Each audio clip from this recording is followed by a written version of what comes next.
Saya pada pandangan peribadi saya sebenarnya, ini pendapat peribadi saya. Bagi saya merafak sembah kepada keseluruhan Duli Yang Maha Mulia Raja-Raja Melayu, khususnya Majlis Raja-Raja Melayu, dan sebagai rakyat kita merayu kepada Raja-Raja Melayu untuk membuat sedikit penelitian secara rapi, untuk kaji secara terperinci perkembangan-perkembangan mutakhir yang sedang berlaku di tanah air kita di bawah kepimpinan Anwar Ibrahim. Kalau keseluruhan rakyat di peringkat akar umbi dapat melihat bahawasanya mereka seolah-olah hilang kepercayaan kepada kepimpinan Anwar Ibrahim, dan mereka dapat melihat kalau kita pergi jumpa siapa pun, semua orang akan kata setiap patah perkataan yang keluar daripada mulut Anwar Ibrahim ni penuh dengan unsur-unsur penipuan dan pendustaan. Sekiranya rakyat di peringkat akar umbi, rakyat jelata dapat melihat perkara ini, perkara yang tidak sihat sedang berlaku, di mana negara kita dipimpin oleh seorang Perdana Menteri yang gila, yang sewil, yang hipokrit, seorang yang munafik, seorang yang fasik bagi saya.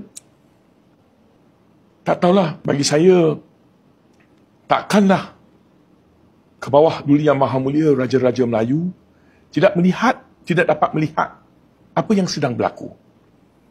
Kita amat takut dengan masa depan Melayu di tanah air kita.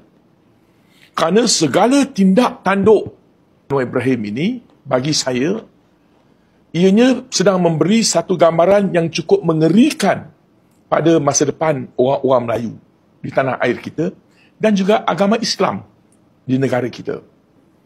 Sebagai contohnya, kita lihat apa saja yang dilakukan oleh Anwar Ibrahim.